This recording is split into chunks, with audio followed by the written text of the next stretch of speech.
2021년 11월 1일 천안광성교회 새벽기도회를 시작하겠습니다.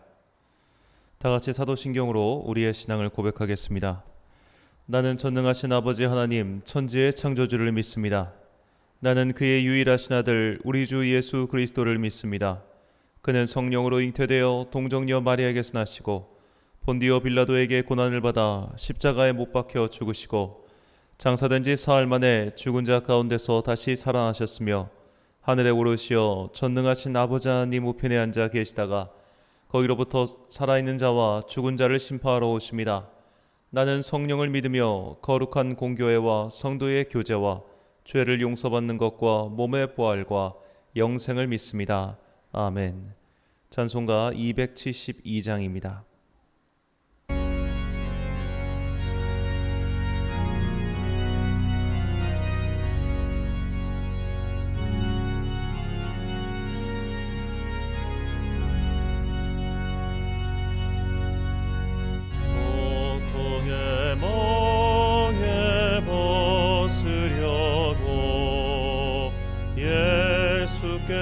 예수께로 나갑니다.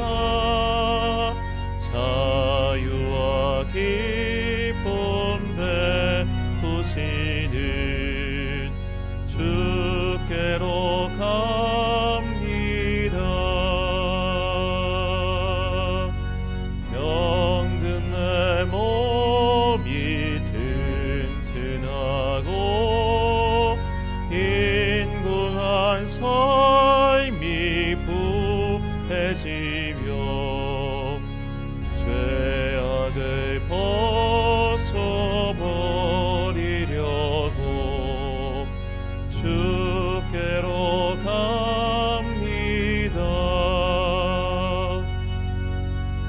낭패와 실망 당한 뒤에 예수께로 나갑니다. 십자가 은혜 받으려고 주께로 갑니다. 슬프던 마음 위로받고 이 생의 풍파 잔잔하며 영광의 찬송 부르려고 주께로 갑니다. 교만한 마음을 내버리고 예수께로 나갑니다. 복 되신 말씀 따르려고 주께로 갑니다.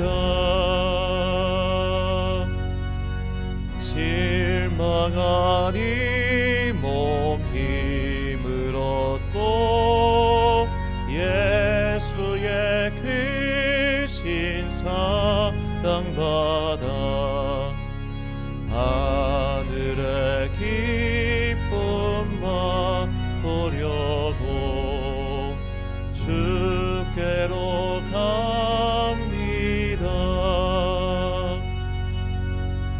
죽음의 길을 벗어나서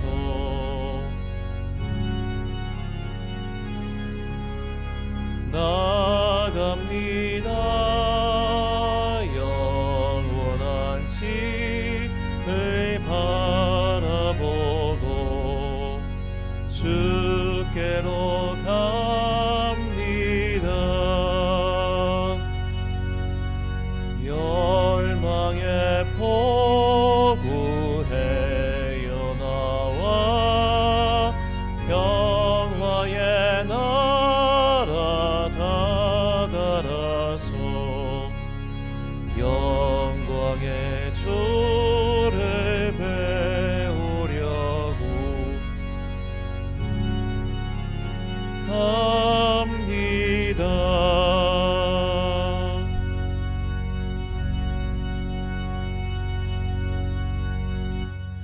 오늘 우리에게 주시는 하나님의 말씀 사도행전 7장 1절부터 60절까지의 말씀입니다. 사도행전 7장 1절부터 60절까지의 말씀. 이제 봉독하겠습니다. 하나님의 말씀을 경청하십시오. 대제사장이 스데반에게 물었다. 이것이 사실이요? 스데반이 말하였다. 부영 여러분, 내 말을 들어보십시오. 우리 조상 아브라함이 하란에 거주하기 전에 아직 메소포타미아에 있을 때에 영광의 하나님께서 그에게 나타나셔서 말씀하시기를 너는 내 고향과 친척을 떠나서 어디든지 내가 지시하는 땅으로 가거라 하셨습니다. 그래서 그는 갈대아 사람들의 땅을 떠나 하란으로 가서 거기서 살았습니다. 그의 아버지가 죽은 뒤에 하나님께서 그를 하란에서 지금 여러분이 사는 이 땅으로 옮기셨습니다. 그러나 하나님께서는 여기에서 유산으로 물려줄 손바닥만한 땅도 그에게 주지 않으셨습니다. 아브라함에게 자식이 없는데도 하나님께서는 그와 그의 후손들에게 이 땅을 소유로 주시겠다고 약속하셨습니다. 그리고 하나님께서는 아브라함에게 이렇게 말씀하셨습니다. 내 후손들은 외국 땅에서 나그네가 되어 400년 동안 종살이를 하고 학대를 받을 것이다. 또 하나님께서 말씀하시기를 그러나 그들을 종으로 부리는 그 민족을 내가 심판하겠고 그 뒤에 그들은 빠져나와서 이곳에서 나를 예배할 것이다 하셨습니다. 그리고 하나님께서는 아브라함에게 할례의 언약을 주셨습니다. 그래서 아브라함은 이삭을 낳고 여드렛째 되는 날에 그에게 할례를 행하고 이삭은 야곱에게 또 야곱은 12족장에게 할례를 행하였습니다. 그런데 그 족장들은 요셉을 시기하여 이집트에다 팔아넘겼습니다. 그러나 하나님께서 그와 함께 하셔서 모든 환난에서 그를 건져내시고 그에게 은총과 지혜를 주셔서 이집트의 바로 왕에게 총애를 받게 하셨습니다. 바로는 그를 총리로 세워서 이집트와 자기 온 집을 다스리게 하였습니다. 그때 이집트와 가나안 온 지역에 흉년이 들어서 재난이 극심하였는데 우리 조상들은 먹을 거리를 구할 수 없었습니다. 야곱이 이집트에 곡식이 있다는 소문을 듣고서 우리 조상들을 처음으로 거기로 보냈습니다. 그들은 두 번째 갔을 때에 요셉이 그의 형들에게 자기를 알리니 이 일로 말미암아 요셉의 가족관계가 바로에게 알려졌습니다. 요셉이 사람을 보내서 그의 아버지 야곱과 그 모든 친족 75사람을 모셔오게 하였습니다. 야곱이 이집트로 내려가서 그도 거기서 살다가 죽고 우리 조상들도 살다가 죽었습니다. 그리고 그들의 유해는 나중에 세겜으로 옮겨서 전에 아브라함이 세겜의 하몰 자손에게 은을 주고 산 무덤에 묻혔습니다. 하나님께서 아브라함에게 약속하신 때가 가까이 왔을 때에 그 백성은 이집트에서 늘어나고 불어났습니다. 마침내 요셉을 알지 못하는 다른 임금이 이집트의 왕위에 올랐습니다. 이 임금이 우리 결애에게 교활한 정책을 써서 우리 조상들을 학대하되 갓난 아기들을 내다 버리게 하여서 살아남지 못하게 하였습니다. 바로 이때에 모세가 태어났습니다. 그는 용모가 아주 잘생긴 아이였습니다.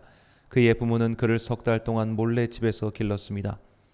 그 뒤에 어쩔 수 없어서 내다 버렸는데 바로의 딸이 데려다가 자기 아들로 삼아서 길렀습니다. 모세는 이집트 사람의 모든 지혜를 배워서 그 하는 말과 하는 일에 능력이 있었습니다. 모세가 40살이 되었을 때에 그의 마음에 자기 동족인 이스라엘 사람의 사정을 살펴볼 생각이 났습니다. 어느 날 그는 자기 동족 한 사람이 억울한 일을 당하는 것을 보고 그의 편을 들어 이집트 사람을 때려 죽여서 압박받는 사람의 원한을 풀어주었습니다. 그는 자기 동포가 하나님이 자기 손을 빌어서 그들을 구원하여 주신다는 것을 깨달을 것으로 생각하였는데 그들은 깨닫지 못하였습니다. 이튿날 모세는 동족들끼리 서로 싸우는 자리에 나타나서 그들을 화해시키려고 하여 말하기를 이 사람들아 그대들은 한 형제가 아닌가 그런데 어찌하여 서로 해하는가 하였습니다. 그런데 동료에게 해를 입히던 사람이 모세를 떠밀고서 이렇게 말하였습니다. 누가 너를 우리의 지도자와 재판관으로 세웠느냐? 어제는 이집트 사람을 죽이더니 오늘은 또 나를 그렇게 죽이려 하는가? 이 말을 듣고서 모세는 도망하여 미디안 땅에서 나그네가 되었습니다. 거기서 그는 아들 둘을 낳았습니다. 40년이 지난 뒤에 천사가 시내산 광야에서 가시나무 떨기 불길 속에서 모세에게 나타났습니다. 모세가 이 광경을 보고 기이하게 여겨서 자세히 보려고 가까이 가는데 주님의 음성이 들렸습니다. 나는 내 조상들의 하나님 곧 아브라함의 하나님 이삭의 하나님 야곱의 하나님이다. 모세는 두려워서 감히 바라보지 못하였습니다. 그때에 주님께서 모세에게 말씀하셨습니다. 내 신발을 벗어라. 내가 서 있는 곳은 거룩한 땅이다. 나는 이집트에 있는 내 백성이 학대받는 것을 분명히 보았고 또 그들이 신음하는 소리를 들었다. 그러므로 나는 그들을 구원하려고 내려왔다. 이제 내가 너를 이집트로 보내니 너는 가거라. 이 모세로 말하면 이스라엘 백성이 누가 너를 우리의 지도자와 재판관으로 세웠느냐 하고 배척한 사람인데, 하나님께서는 바로 이 모세를 가시나무 떨기 속에 나타난 천사의 능한 손길을 붙여 지도자와 해방자로 세워서 그들에게로 보내셨습니다. 이 사람이 이집트 땅과 홍해에서 놀라운 일과 표징을 행하여 그들을 이끌어냈으며 40년 동안 광야에서 또 그러한 일을 행하였습니다. 하나님께서 나를 세우신 것 같이 너희를 위하여 너희 동족 가운데서 한 예언자를 세워주실 것이다 하고 이스라엘 백성에게 말한 사람이 바로 이 모세입니다. 이 사람은 이스라엘 백성이 광야에서 회중으로 모여 있을 때에 시내산에서 그에게 말하는 천사와 우리 조상들 사이에 중개자가 되어서 산 말씀을 받아서 우리에게 전해준 사람입니다. 그러나 우리 조상들은 그의 말을 들으려고 하지 않았고 그를 제쳐놓고서 이집트로 돌아가고 싶어 하였습니다. 그래서 그들은 아론에게 말하였습니다. 우리를 인도할 신들을 우리에게 만들어 주십시오. 이집트 땅에서 우리를 이끌어 내온 그 모세가 어떻게 되었는지 우리는 도무지 모르겠습니다. 그때 그들은 송아지를 만들어 놓고서 그 우상에게 희생 제물을 바치고 자기들의 손으로 만든 것을 두고 즐거워하였습니다. 그래서 하나님께서는 그들에게서 얼굴을 돌리시고 그들을 내버려 두셔서 하늘의 별들을 섬기게 하셨습니다. 이것은 예언자들의 책에 기록된 바와 같습니다. 이스라엘 가문아, 너희가 40년 동안 광야에 있을 때에 희생물과 제물을 내게 바친 일이 있었느냐? 너희는 몰렉신의 장막과 레판신의 별을 받들었다. 그것들은 너희가 경배하려고 만든 형상들이 아니더냐? 그러므로 나는 너희를 바빌론 저쪽으로 옮겨버리겠다. 우리 조상들이 광야에 살 때에 그들에게 증거의 장막이 있었습니다. 그것은 모세에게 말씀하시는 분이 지시하신 대로 만든 것인데 모세가 본 모형을 따라 만들었습니다. 우리 조상들은 이 잘못을 물려받아서 하나님께서 우리 조상들 앞에서 쫓아내신 이방 민족들의 땅을 차지할 때에 여호수아와 함께 그것을 그 땅에 가지고 들어왔고 다윗 시대까지 물려주었습니다. 다윗은 하나님의 은총을 입은 사람이므로 야곱의 집안을 위하여 하나님의 거처를 마련하게 해달라고 간구하였습니다. 그러나 야곱의 집안을 위하여 집을 지은 사람은 솔로몬이었습니다. 그런데 지극히 높으신 분께서는 사람의 손으로 지은 건물 안에 거하지 않으십니다. 그것은 예언자가 말하기를 주님께서 나에게 말씀하신다. 하늘은 나의 보좌요 땅은 나의 발판이다. 너희가 나를 위해서 어떤 집을 지어주겠으며 내가 쉴 만한 곳이 어디냐? 이 모든 것이 다 내 손으로 만든 것이 아니냐 한 것과 같습니다. 목이 곧고 마음과 귀에 할례를 받지 못한 사람들이여, 당신들은 언제나 성령을 거역하고 있습니다. 당신네 조상들이 한 그대로 당신들도 하고 있습니다. 당신들의 조상들이 박해하지 않은 예언자가 한 사람이라도 있었습니까? 그들은 의인이 올 것을 예언한 사람들을 죽였고 이제 당신들은 그 의인을 배반하고 죽였습니다. 당신들은 천사들이 전하여 준 율법을 받기만 하고 지키지는 않았습니다. 그들은 이 말을 듣고 격분해서 스데반에게 이를 갈았다. 그런데 스데반이 성령이 충만하여 하늘을 쳐다보니 하나님의 영광이 보이고 예수께서 하나님의 오른쪽에 서 계신 것이 보였다. 그래서 그는 보십시오, 하늘이 열려 있고 하나님의 오른쪽에 인자가 서 계신 것이 보입니다 하고 말하였다. 사람들은 귀를 막고 큰 소리를 지르고서 일제히 스데반에게 달려들어 그를 성 밖으로 끌어내서 돌로 쳤다. 증인들은 옷을 벗어서 사울이라는 청년의 발 앞에 두었다. 사람들이 스데반을 돌로 칠 때에 스데반은 주 예수님, 내 영혼을 받아 주십시오 하고 부르셨다. 그리고 무릎을 꿇고서 큰 소리로 주님, 이 죄를 저 사람들에게 돌리지 마십시오 하고 외쳤다. 이 말을 하고 스데반은 잠들었다. 아멘. 왜 죽였을까란 제목으로 하나님의 말씀 선포하겠습니다. 오늘 본문은 이 교회 역사 최초의 순교자인 스데반의 이야기입니다. 오늘 본문 7장은 스데반이 사내들인 공회에서 말한 설교의 전문입니다. 우리는 스데반의 순교라는 사건을 면밀히 오늘 한번 들여다보고자 합니다. 이 스데반이 당한 사건은 이 두 가지 점을 우리가 주목해서 볼 필요가 있습니다. 첫 번째로 이 예수님의 사건과 좀 비교해서 봐야 합니다. 요한복음 18장 31절입니다. 빌라도가 이르되 너희가 그를 데려다가 너희 법대로 재판하라. 유대인이 이르되 우리에게는 사람을 죽이는 권한이 없나이다 하니. 자, 이 대제사장 일파는 사내들인 공의회의 회원 내지 의장이었습니다. 유대인 자치기구인 공의회에는 사형권이 없기 때문에 예수님의 처형을 빌라도에게 넘긴 것이죠. 자, 그런데 오늘 본문에서 스데반은 바로 이 공의회 장소에서 끌려 나와 돌에 맞아 죽었습니다.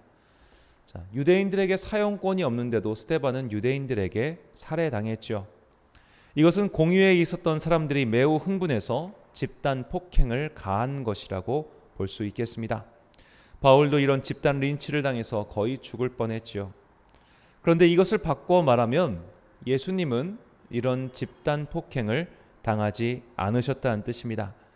바리새인과 사두개인들은 예수님을 죽이고 싶어 했지만 당시 예수님은 대중들의 지지를 받고 계셨기 때문에 함부로 처리할 수 없었지요.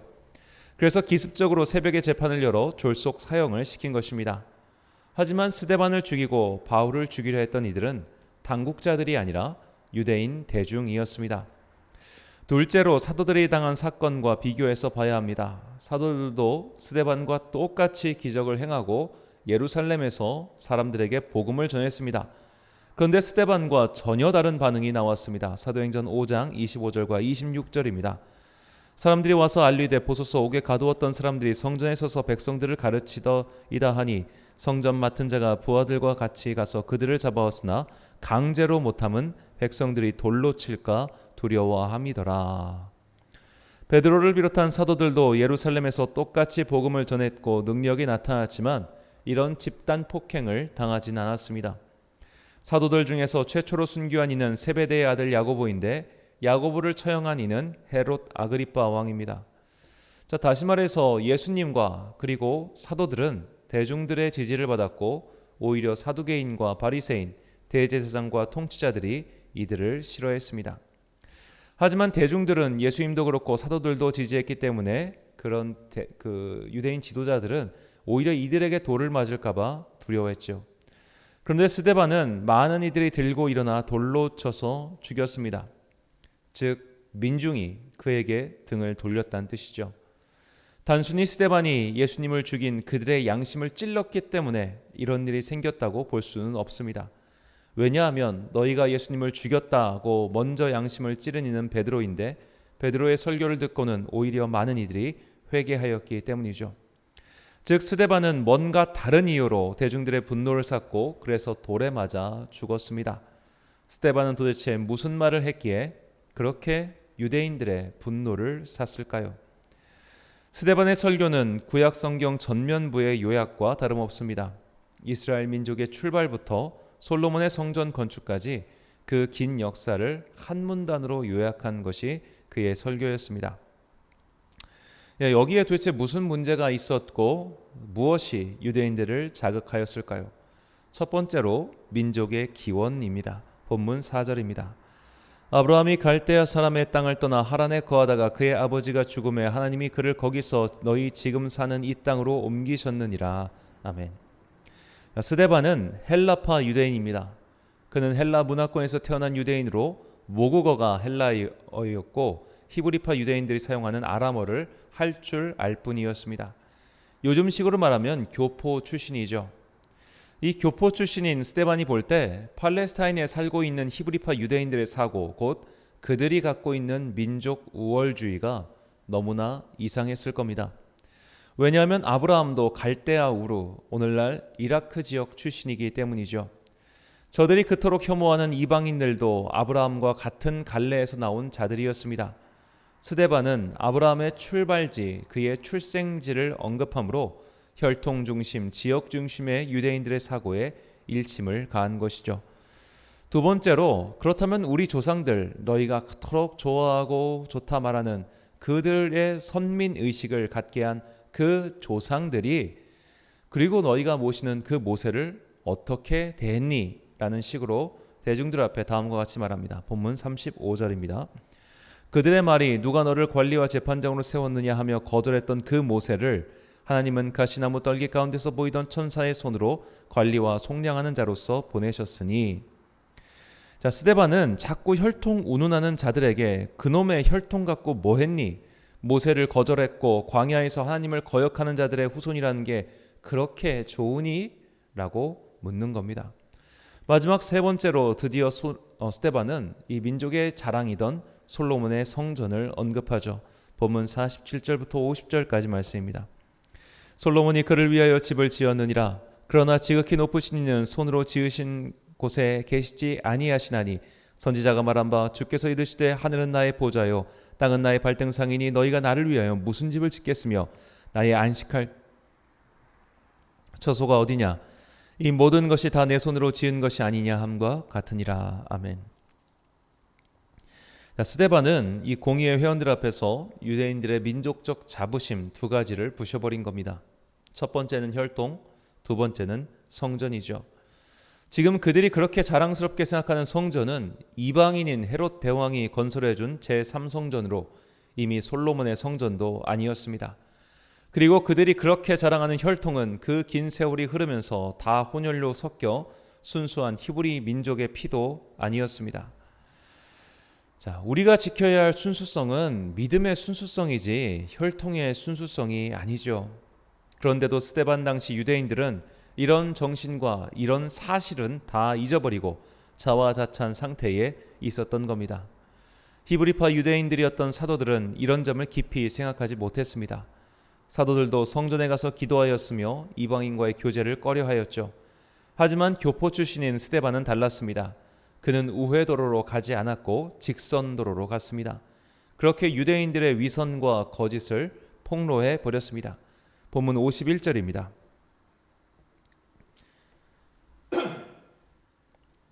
목이 곧고 마음과 귀에 할례를 받지 못한 사람들아 너희도 너희 조상과 같이 항상 성령을 거스르는도다.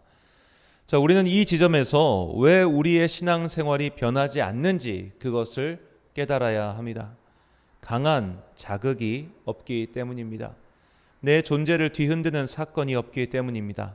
말씀에 찔림이 없기 때문입니다. 그냥 말랑말랑하고 듣기 좋은 말씀만 찾아 듣기 때문이죠. 내 생각을 바꾸는 말씀이 아니라 내 고집을 강화시켜주는 말씀만 듣기 때문입니다. 어째서 우리가 나이가 들고 신앙의 연수가 채워질수록 고집불통이 될까요? 내가 듣기 좋은 것만 찾아 들으니까 그렇습니다. 그러니까 불편하고 내 생각과 다르고 심지어 도저히 동의가 안 되는 그런 말도 일부러 찾아 들어야 합니다. 그래야 내 영혼 저 밑에 쌓여져 있는 찌꺼기와 같은 잔여물들이 올라옵니다. 그걸 한바탕 뒤집어 놓지 않으면 회개와 변화는 요원합니다. 스데반의 설교, 이렇게 뒤집어 놓는 설교를 들었을 때 반응은 두 가지입니다. 받아들이느냐 거부하느냐. 그것을 듣기 거부한 자들은 귀를 틀어막고 그에게 돌을 던져 죽였지만 그것을 받아들인 이들은 구원을 받았습니다. 사도행전 13장 46절과 48절 말씀입니다. 바울과 바나바가 담대히 말하여 이르되 하나님의 말씀을 마땅히 먼저 너희에게 전할 것이로되 너희가 그것을 버리고 영생을 얻기에 합당하지 않은 자로 자처하기로 우리와 이방인에게로 향하노라. 이방인이 듣고 기뻐하여 하나님의 말씀을 찬송하며 영생을 주시기로 작정된 자는 다 믿더라. 아멘. 사랑하는 천안광성교회 성도 여러분, 그리고 이 새벽을 함께 깨우고 계신 귀한 주님의 자녀 여러분, 자, 오늘 저녁부터 우리는 다니엘 기도회를 시작합니다. 자, 이 20명의 강사분이 나오시는데 어떻게 이 모든 강사의 말씀들이 다 재미있고 귀에 속속 들어오겠습니까? 어떻게 모든 찬양과 기도가 20일 동안 다 은혜롭고 듣기 좋고 그러겠습니까? 모든 것이 만족스러운 그런 일은 없습니다. 그리고 무엇보다 모든 것이 만족스러운 상태는 그 자체로 영혼의 독입니다. 우리가 정말로 주님 앞에서 거듭나기 위해선 오히려 적극적으로 마음을 요동치게 만드는 상태, 내 마음을 흔드는 그런 말씀을 찾아 들어야 합니다. 그리고 가장 우리를 흔드는 말씀은 내가 듣기 싫은 말씀, 내 전곡을 찌르는 불편한 말씀입니다. 내 귀에 꿀 같은 그런 말씀보다 내 심령을 요동치게 만들고 자꾸만 반박하고 싶게 만들고 아니 그게 아니고 라는 소리가 절로 나오는 그런 말씀을 귀 기울여 들으십시오. 그 말씀을 거부한 이들은 스데반을 돌로 쳐서 죽였지만 그런 말씀을 듣고 순종한 이들은 영생을 받았습니다. 오늘도 내 귀의 만족이 아닌 쓰디쓴 말씀을 들음으로 영생을 선물로 받는 우리 모두가 되시길 간절히 축원합니다. 기도하겠습니다.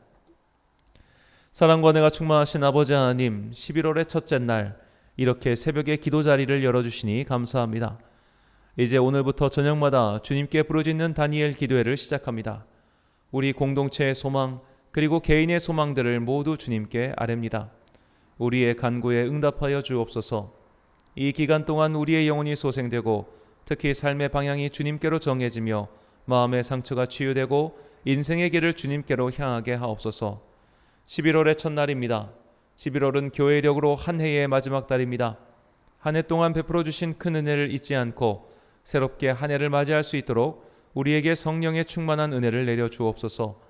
한 주간의 삶을 열심히 살아가야 하는 주님의 자녀들을 기억하시고 각 사람에게 은혜 위에 은혜를 내려주사 맡은 바 일들을 잘 감당하게 하옵소서. 예수님의 이름으로 기도드립니다. 아멘. 주기도문하심으로 새벽 기도회를 마치겠습니다. 하늘에 계신 우리 아버지, 아버지의 이름을 거룩하게 하시며 아버지의 나라가 오게 하시며 아버지의 뜻이 하늘에서와 같이 땅에서도 이루어지게 하소서. 오늘 우리에게 일용할 양식을 주시고 우리가 우리에게 잘못한 사람을 용서하여 준 것 같이 우리 죄를 용서하여 주시고 우리를 시험에 빠지지 않게 하시고 악에서 구하소서. 나라와 권능과 영광이 영원히 아버지의 것입니다. 아멘.